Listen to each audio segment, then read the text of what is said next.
Welcome class. Cell और tissue culture के बारे में हम पढ़ रहे थे। आज हम बात करते हैं जेनेटिक्स ऑफ कल्चर्ड सेल्स। तो हमने ये देखा था कि जो प्राइमरी सेल लाइंस होती हैं वो कल्चर में जनरली अपना डिप्लॉयड कैरियोटाइप को रिटेन करके और रखती है, जबकि जो एस्टेब्लिश्ड सेल लाइंस हैं ये एनुप्लॉइड हो जाती हैं बाद में, और जो क्रोमोसोम नंबर है इनका वो वेरी करता है, यानी अलग अलग सेल्स में वो अलग अलग हो सकता है। और ऐसा मैंने आपको ये बताया था कि ये जो प्रोसेस है ये ट्रांसफॉर्मेशन के कारण से होता है, और इसी कारण से जो प्राइमरी सेल लाइंस हैं वो एस्टेब्लिश्ड सेल लाइंस के अंदर कन्वर्ट होती है। इनिशियली ईसीएल जो एस्टेब्लिश्ड सेल लाइंस हैं उनमें नंबर ऑफ क्रोमोसोम एबनॉर्मल हो सकते हैं, लेकिन जो क्रोमोसोम की जो मार्फोलॉजी है वो नॉर्मल रहती है। लेकिन ये भी देखा गया है कि जब क्रोमोसोम ब्रेक होता है या उसमें फ्यूजन होता है या ट्रांसलोकेशन होता है तो क्रोमोसोम की जो मार्फोलॉजी है वो अनरिकॉग्नाइजेबल हो जाती है। उस स्पीसीज के लिए जो रिकॉग्नाइजेबल क्रोमोसोम है उनसे ये अलग तरह के हो जाते हैं।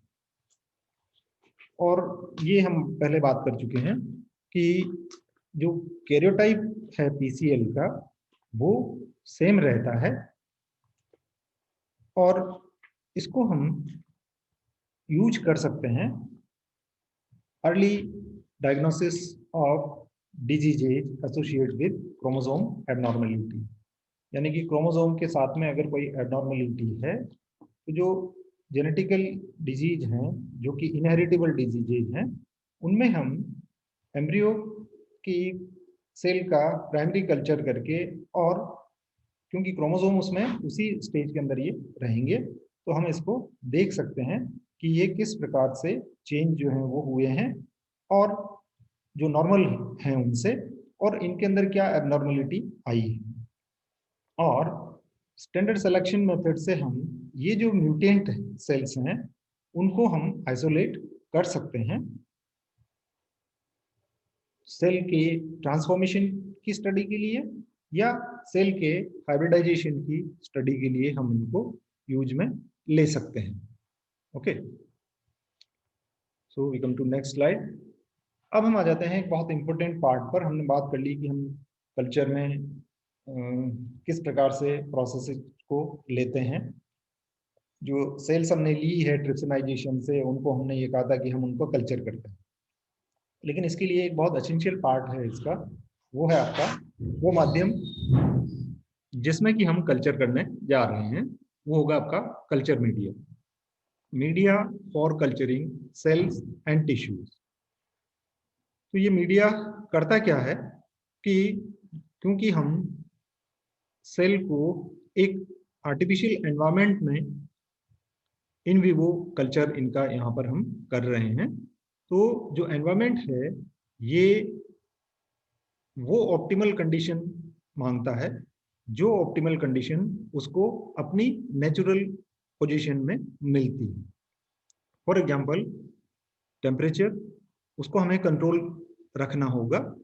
और जो प्राइमरी कल्चर है उसमें हमने आपको ये कहा था कि इनको पीसीएल को हम सस्पेंशन में कल्चर नहीं कर सकते हैं, उनके लिए हमें एक सबस्ट्रेट होना चाहिए फॉर सेल अटैचमेंट जिससे जाकर के और वो जुड़ सकें, और एक अप्रोप्रिएट ग्रोथ मीडियम होना चाहिए जिनसे कि उनकी न्यूट्रिशनल रिक्वायरमेंट जो है वो मेंटेन रह सके, और एक इंक्यूबेटर होना चाहिए जो कि करेक्ट पीएच और ऑस्मोलिटी को कंट्रोल करके और रख सके। तो ये जो हमने अब तक बताया है उससे हम कुछ डिडक्शन ले सकते हैं कि टेम्परेचर, एक सरफेस होनी चाहिए अटैचमेंट के लिए, दूसरा न्यूट्रिशन रिक्वायरमेंट को पूरा करने के लिए एक ग्रोथ मीडियम यहाँ पर होना चाहिए, और एक इंक्यूबेटर होना चाहिए जिसमें कि हम वहाँ पर पीएच और उनका जो ऑस्मोलिटी है उसको हम कंट्रोल करके और रख सकें।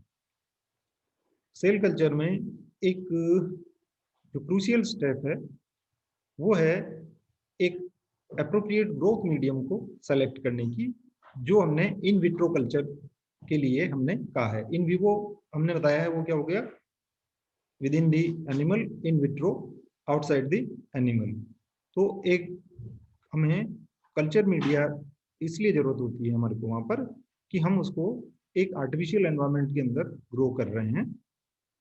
तो ये किस प्रकार का हो सकता है, ये लिक्विड हो सकता है उन सेल्स के लिए जो कि सस्पेंशन कल्चर जिनका हम कर सकते हैं।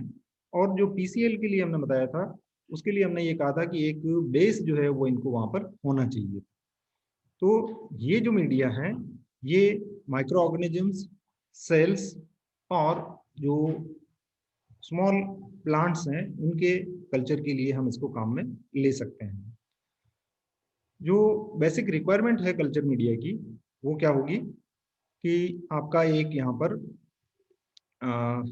सोर्स ऑफ एनर्जी जो है वो होना चाहिए, यानी उसकी जो न्यूट्रिशनल रिक्वायरमेंट है उनको वो पूरा करना चाहिए।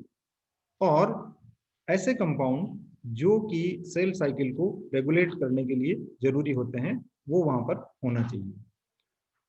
तो बेसिक जो कल्चर मीडिया का कंटेंट है उसके बारे में अगर हम बात करें तो हम ये कह सकते हैं कि उसके अंदर अमीनो एसिड्स होने चाहिए, विटामिन होने चाहिए, इनऑर्गेनिक साल्ट्स, ग्लूकोज, और इसके अलावा हम उसके अंदर एक एडिशनल चीज डालते हैं वो है सीरम। इसके बारे में भी हम बाद में बात करेंगे मीडिया के टाइप्स पर जब हम आएंगे। तो जो नेचुरल मीडिया है सीरम, इसको किस तरह से बनाते हैं इसके बारे में भी हम बात करेंगे यहाँ पर, क्योंकि सीरम जो है वो आपका एक ग्रोथ फैक्टर को प्रोवाइड करने का एक मेन सोर्स है। इसके अलावा यहाँ पर ये आपको हार्मोन्स भी प्रोवाइड जो है वो करता है और एक अटैचमेंट फैक्टर इससे हमें मिलता है। हालांकि इसके बाद में हम बात करेंगे सीरम जब पढ़ेंगे अलग से मीडिया टाइप्स में, तब हम बात करेंगे कि ये अनडिफाइंड मीडिया होता है, यानी कि इसमें इसके जो इंग्रेडिएंट्स हैं उनकी जो क्वांटिटी है वो हमें मालूम नहीं होती है, वो डिफाइंड नहीं होती है कि इतना परसेंट ही इसके अंदर ये होगा। तो कल्चर के बारे में, मीडिया के बारे में हम बात कर रहे थे। तो मीडिया जो है वो न्यूट्रिएंट के अलावा पीएच और ऑस्मोलिटी को भी रेगुलेट करने का काम यहाँ पर करता है। इस तरह से हम ये एक निष्कर्ष निकाल सकते हैं कि मीडिया के फंक्शंस जो हैं वो क्या क्या होते हैं, इनके बारे में अभी हम बात कर चुके हैं। इनको अगर हम अलग से देखें तो पहली चीज तो हमने ये कहा था कि जो आर्टिफिशियल एनवायरनमेंट हम दे रहे हैं उस आर्टिफिशियल एनवायरनमेंट का पीएच और ऑस्मोटिक प्रेशर, क्योंकि इन दोनों की जरूरत जो है वो आपके कल्चर में सेल के सरवाइव करने के लिए जरूरी होंगी।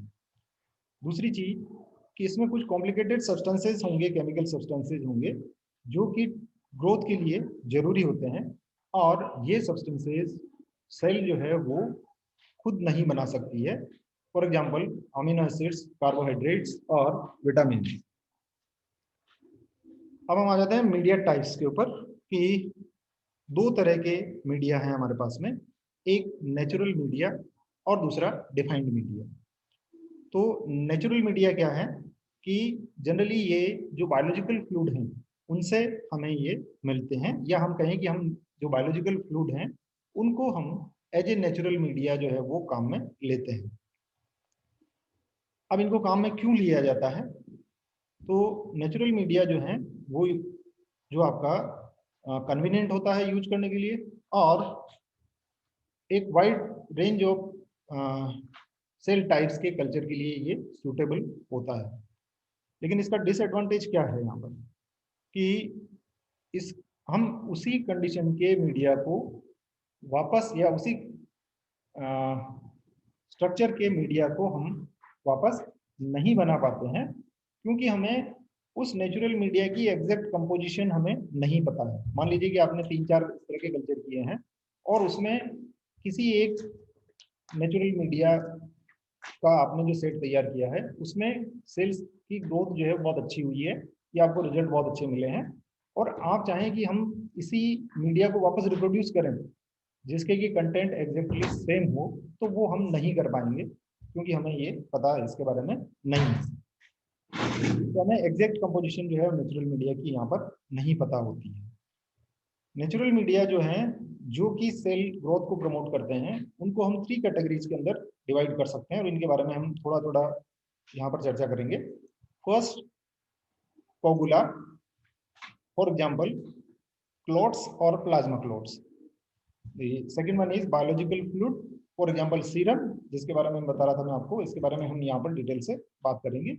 And the third one is tissue extract, for example embryonic extract, जो कि बहुत कॉमनली यूज किया जाता है। इसके बारे में भी तीनों के बारे में हम एक एक करके और यहाँ पर बात करेंगे। ये एक चार्ट है जिससे कि आप देख सकते हैं नेचुरल और आर्टिफिशियल या डिफाइंड मीडिया दोनों हमने इसके अंदर बता रखे हैं, उनके एग्जाम्पल और यूजेज इनके क्या क्या है।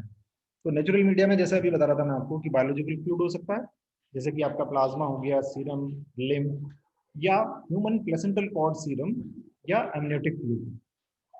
दूसरा टिश्यू एक्सट्रैक्ट की हम बात कर रहे थे, तो लीवर, स्प्लीन या ट्यूमर, बोन मेरो, इनका एक्सट्रैक्ट, या बोवाइन एम्ब्रियो और चिक एम्ब्रियो एक्सट्रैक्ट जो है वो सबसे कॉमन यूज में लाए जाने वाले ये होते हैं। या जैसे कुछ कल्चर के लिए हम क्लोट्स का भी काम में लेते हैं, जैसे आपका कोगुला या प्लाज्मा क्लोट्स, इसको हम काम में ले सकते हैं। और इनके साथ में एक जो चीज सप्लाई की जाती है वो आपका BSS, that is balanced salt solution, जो कि डिफरेंट टाइप का हो सकता है, इनके बारे में हम बाद में डिटेल से बात करेंगे। PBS, DPBS, HBBS and EBSS। ये क्या है कि आपका जो कॉम्प्लेक्स मीडिया है उनका एक बेसिक कंपोनेंट जो है वो होता है। आर्टिफिशियल मीडिया की हम बात करें यहाँ पर, तो ईगल्स मीडियम के मॉडिफिकेशन है एक्चुअली ये दोनों, जो बेसल मीडिया है।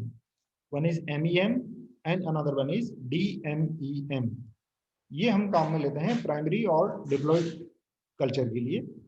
और एक होता है आपका कॉम्प्लेक्स मीडिया, जिसके बारे में हमने भी बात की थी, वो है 1, 2, 3 जो सबसे ज्यादा काम में लिए जाने वाले हैं, जो कि एक wide range of mammalian cells को कल्चर करने के लिए हम काम में लेते हैं। वो है आपका RPMI 1640 and another one is IMDM। So the first one is coagula और प्लाज्मा। जो ट्रेडिशनल मेथड्स हैं, इनिशियली मैंने आपको एक हिस्ट्री का एक चार्ट दिखाया था जिसमें कि किस तरह से कल्चर जो है वो, इसमें क्या क्या एडवांसमेंट यहाँ पर हुए हैं, उनके बारे में हमने बात की थी। जो ट्रेडिशनल मेथड्स हैं उनमें हम टिश्यू फ्रेगमेंट को ग्रो करते हैं एक कोगुलम में, और जैसा हमने बताया था सबसे पहले कि रॉस हैरिसन ने एक स्मॉल टिश्यू फ्रेगमेंट जो कि न्यूरल ट्यूब से लिया गया था, उसको फ्रॉग लिम्फ के अंदर कल्चर किया गया था। उसके बाद में कैरल और बरोज ने एक नया मीडियम हमें दिया, natural medium, that is plasma, इसी काम के लिए। और उसके बाद से प्लाज्मा क्लोट जो है वो सबसे ज्यादा काम में लिए जाने वाली फॉर्म मीडिया की बन गए हैं। तो प्लाज्मा हम लेंगे कहाँ से?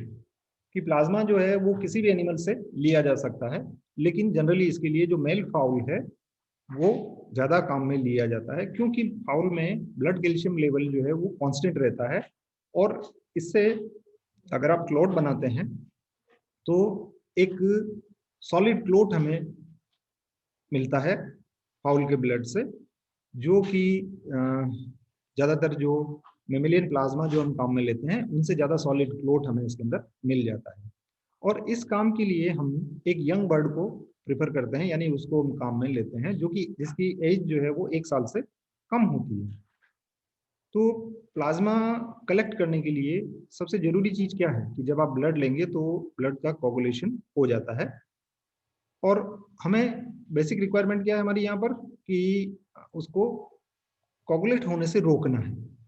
और इसको हम 2 तरह से रोक सकते हैं, either by preventing the initiation of coagulation, यानी कि हम कोगुलेशन होने से ही रोक दें, शुरू से ही हम कोगुलेशन उसके अंदर नहीं होने दें। या दूसरी चीज जो हो सकती है वो है कि हम कोगुलेशन के प्रोसेस को इंटरफियर करें, यानी उसमें कुछ रुकावट डालें जिससे कि कोगुलेशन वहां पर नहीं हो पाए। एक जो सबसे कॉमन काम में ली जाने वाली मेथड है वो है एडिशन ऑफ हिपेरिन। कि हिपेरिन आप जानते हैं एंटी कोगुलेंट होता है, ब्लड का क्लोट या थक्का ये नहीं बनने देता है। तो इसको लो कंसंट्रेशन में हम लेते हैं। सो ये क्या करेगा कि कोगुलेशन को होने से जस्ट रोक पाता है ये, और ये जो मात्रा है इसकी वो होगी आपकी 0.2 मिलीग्राम परसेंट के हिसाब से, जितना ब्लड आपको लेना है उसके हिसाब से 0.2 मिलीग्राम परसेंट इसको हम ऐड उसके अंदर कर देंगे।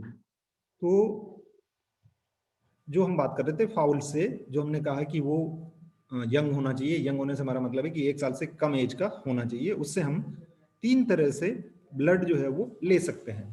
First, bleeding from the wings, उसके विंग से हम ब्लड जो है वो लेते हैं, और इसको हम कैसे करते हैं कि जिस सिरिंज में हमें ब्लड कलेक्ट करना है उस सिरिंज को हम हिपेरिन से ट्रीट कर लेते हैं, और ये जो आपका एल्बो रीजन से होती हुई जो वेन जा रही है उस वेन से हम इन सिरिंज में ब्लड को कलेक्ट कर लेते हैं, और इसको हम कहते हैं एसेप्टिक कंडीशंस में। एसेप्टिक कंडीशंस का मतलब क्या हुआ कि उसमें कोई कंटामिनेशन नहीं हो, जो कंटामिनेशन फ्री सेंट्रीफ्यूज ट्यूब होती है उसके अंदर हम इसको ले लेते हैं, और सीधा उसको हम सेंट्रीफ्यूज में लगा करके और उसको सेंट्रीफ्यूज कर लेते हैं। तो हमें सेल्स जो हैं जितनी भी उसके अंदर आई हैं आपके, वो सब नीचे की ओर आ जाएंगी, और आपको जो सुपरनेटेंट के रूप में प्लाज्मा मिल जाएगा। तो एक तो ये मेथड होगी कि हम विंग से वेन के थ्रू, जो कि आपके एल्बो से होकर के जा रही है, वहां से ब्लड हम ले सकते हैं। दूसरा एक इजी मेथड है, वो है आपका ब्लीडिंग फ्रॉम द हार्ट, कि आप उसको डिसेक्ट करें और डायरेक्ट उसके हार्ट से आप ब्लड ले लें। नो डाउट इस केस में बर्ड की डेथ हो जाएगी, लेकिन हमें एक लार्ज क्वांटिटी ब्लड जो है वो एडवांस एक साथ यहाँ पर मिल जाता है। तीसरी मेथड है इसकी कि हम ब्लड को कलेक्ट करें कैरोटिड आर्टरी से। जब हम कोई कोगुलेंट उसके अंदर नहीं मिलाना चाह रहे हैं, ब्लड के अंदर एंटीकोगुलेंट नहीं मिलाना चाह रहे हैं, उस समय पर यह मेथड जो है वो सबसे सूटेबल होती है। और उसमें हम क्या करते हैं कि कैरोटिड आर्टरी से ब्लड का कलेक्शन जो है वो सिलिकॉन ट्यूब्स में कर लिया जाता है, यानी उसको वहाँ एक कट लगाया जाता है और वहाँ से डायरेक्ट इसको एक सिलिकॉन ट्यूब्स में इस ब्लड को कलेक्ट कर लिया जाता है। और जैसा हमने कहा है कि वो एसेप्टिक कंडीशन जो है उन सिलिकॉन ट्यूब की भी हमें मेंटेन करके और रखनी पड़ेगी, नहीं तो हमारा जो कल्चर है वो कंटामिनेटेड हो जाएगा और जो सेल्स हैं उनका ग्रोथ जो है वो उसके अंदर नहीं हो पाएगा। दूसरा जो बायोलॉजिकल मीडियम है वो है आपका कोलेजन, और इसमें हम रेड टेल कोलेजन को काम में लेते हैं। ये एक हम अगर कल्चर कर रहे हैं थिन लेयर सेल्स का या टिश्यू कल्चर कर रहे हैं, तो उसमें दोनों में ही ये आपको एक अच्छा मीडियम जो है वो होता है, और ये प्रमोट करता है सेल स्पेसिफिक मॉर्फोलॉजी को की स्टडी के लिए, और ये आइडियल होता है फॉर कोटिंग ऑफ सरफेसेस, कि हम किसी सरफेस के ऊपर कोलेजन की कोटिंग कर दें जो कि हमें रेड की टेल से मिला हुआ है। और जो मैंने आपको बताया कि थिन लेयर कल्चर जो हम कर रहे हैं उसके लिए भी एक सॉलिड जेल के रूप में हम इसको काम में ले सकते हैं। तो अलग अलग डिफरेंट टाइप्स की जो सेल्स हैं उनके लिए हम इसको काम में ले सकते हैं। फॉर एग्जांपल हिपेटोसाइट्स यानी लीवर सेल्स, फाइब्रोब्लास्ट और epithelial cells. Then second category is biological fluid. ये बायोलॉजिकल फ्लूइड में सबसे ज़्यादा काम में लिया जाने वाला, जैसे हम पहले बात कर रहे थे, वो है सीरम। तो सीरम जो है वो जनरली ह्यूमन एडल्ट से या प्लेसेंटल कॉर्ड ब्लड से या हॉर्स और काफ ब्लड से लिया जाता है। Types of serum. सीरम की अगर हम बात करें तो जैसे हमने कहा था कि डिफरेंट एनिमल से ये लिया जा सकता है, और ह्यूमन सीरम, हॉर्स सीरम, कुछ स्पेसिफिक सेल्स का कल्चर अगर हमें करना हो, जैसे माउस फाइब्रोब्लास्ट या ह्यूमन फाइब्रोब्लास्ट सेल्स को अगर हम कल्चर करना चाहें तो वो ह्यूमन सीरम में अच्छी कल्चर जो है वो होती है। इसी तरह से कैटल सीरम के कई एडवांटेजेस हैं और इसको एक्सटेंसिवली यूज किया जाता है सेल कल्चर में। इसके कुछ कैरेक्टरिस्टिक फीचर्स हैं कि ये हमारे जो सेल जो कल्चर मीडिया में हैं उनको एडिक्वेट न्यूट्रिशन जो है ये प्रोवाइड करता है, और इसमें एप्लीकेशन टाइम जो है इसका वो लंबा हम रख सकते हैं। केटल सीरम में हम बोवाइन काफ सीरम जो है वो काम में लिया जाता है। अब इसको ऑब्टेन हम किस तरह से करते हैं कि न्यूबॉर्न जो काफ है उससे हम सीरम जो है वो कलेक्ट करते हैं, और कभी कभी हम जो है वो फेटल बोवाइन सीरम भी काम में लेते हैं। तो केटल सीरम का एग्जांपल अगर हम लें तो एक आपका गिबको का सीरम है जो कि फेटल बोवाइन सीरम है। ये किस तरह से लिया जाता है कि जो न्यूबॉर्न काफ सीरम है वो 24 आवर के अंदर उससे लिया जाता है, और 10 to 30 डेज तक हम इसको काम में ले सकते हैं। इसमें होगा क्या कि ये आउटसाइड एनवायरनमेंट से एक्सपोज नहीं होता है, और इसके अंदर लोएस्ट एंटीबॉडीज और दूसरे जो पार्ट हैं जो कि सेल की ग्रोथ को रोक सकते हैं वो इसके अंदर कम पाए जाते हैं।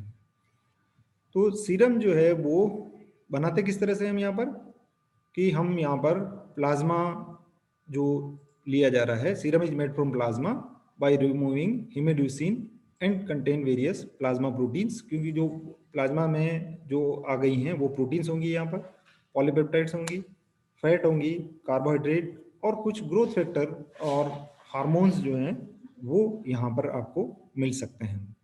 तो ये सभी सब्सटेंसेज जो हैं वो एक फिजियोलॉजिकल बैलेंस जो है वो बनाए रखते हैं और ये ग्रोथ को प्रमोट करते हैं। यहाँ पर जो मेन कंपोनेंट है सीरम के उसको हम एक टेबल की फॉर्म में दिखाएं अगर इसको हम यहाँ पर, तो आप इस टेबल में आप देख सकते हैं sodium, potassium, chloride ion, calcium, fibronectin, urea acid, creatine, haemoglobin, then bilirubin, inorganic phosphorus, glucose, urea, total protein, then albumin, alpha 2 macroglobin and endotoxin. ये अलग अलग इन कंसंट्रेशन के अंदर इसके अंदर पाए जाते हैं, और हमने इसको इसीलिए कहा था कि हम इसको डिफाइंड नहीं कह सकते कि इनकी जो क्वांटिटी है वो क्वांटिटी किस परसेंटेज में है, वो स्टेबल नहीं रहेगी जितनी भी बार आप इसको काम में लेंगे। तो इसके बारे में हम बाद में नेक्स्ट क्लास में और डिटेल से चर्चा करेंगे।